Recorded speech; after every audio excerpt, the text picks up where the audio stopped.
Magandang gabi po, Luzon, Visayas at Mindanao. Kalalabas lang po sa Philippine Area of Responsibility ng Bagyong Emong. Pero meron siya agad kapalit ang Bagyong Fabian. Ang pangatlong bagyo na pumasok sa Philippine Area of Responsibility sa loob ng buwang ito. Tatama ba sa kalupaan at lalakas pa ba ang Bagyong Fabian na yan? Alamin natin mula sa ating resident meteorologist, ang ating ekspertong totoo si Ginoong Nathaniel Cruz. Mang Tani. Mel, Mike, kaninang umaga ay lumabas na ang Bagyong Emong sa Philippine Area of Responsibility. Pero kasabay nito, tuluyan namang lumakas at naging isang ganap na bagyo ang low pressure area na ating binabantayan dito sa may West Philippine Sea. Pinangalanan nito ng Pag-asa na Bagyong Fabian. At sa datos ng Pag-asa, namataan ang sentro ng Bagyong Fabian sa layong 270 kilometers dyan sa may northwest ng Iba, Zambales. Taglay nito ngayon ang lakas na aabot sa 55 kilometers per hour near the center at kumikilos pa north-northwest sa bilis na 11 kilometers per hour. Base sa storm track ng Pag-asa, hindi na ito inaasahan na tatama sa kalupaan yung sentro ng bagyo at kung hindi magbabago ang direksyon at bilis nito, lalabas ito ng PAR bukas, Mike. Mang Tani, magkakaroon ba ng direktang epekto yung Bagyong Fabian na yan? Kahit na sinasabi nyo kukurba pataas at hindi tama sa kalupaan, tulad halimbawa na malakas na ulan o hangin. Mang Tani.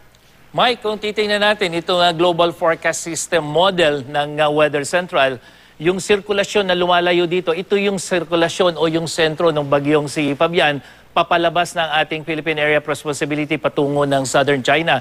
Kaya hindi tatamay sa kalupaan. Pero kung titingnan nyo itong magkakadikit na linya na ito po yung nagsisilbing basihan natin na ang hangin po o yung southwest monsoon ay lalakas pa at hahatakin ito ng Bagyong Fabian yung hanging habagat na siya namang magdadala ng mga pagulan, lalong-lalo na dito sa Luzon.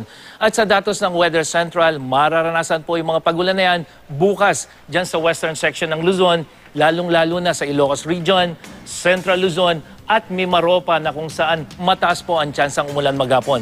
Ang Metro Manila, magiging makulimlim pa rin na may mga pagulan na kung saan 100% po yung posibilidad ng pagulan mula umaga yan hanggang gabi.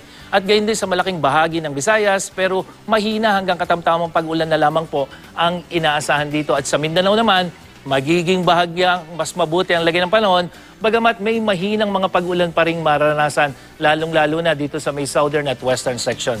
Samantala, naglabas muli ang Pag-asa ng gale warning para naman sa seaboard ng Western Luzon. Kaya pinapayuhan po yung mga mangingisda na iwasan muna ang mga nabanggit na baybayin dahil posibleng umabot ng 4 na metro ang taas ng alon dyan. Mang Tani, malawak yung area o lugar na magkakaroon ng mga pagulan kahit na hindi talagang direktang dahil sa bagyo yan at dahil sa habagat.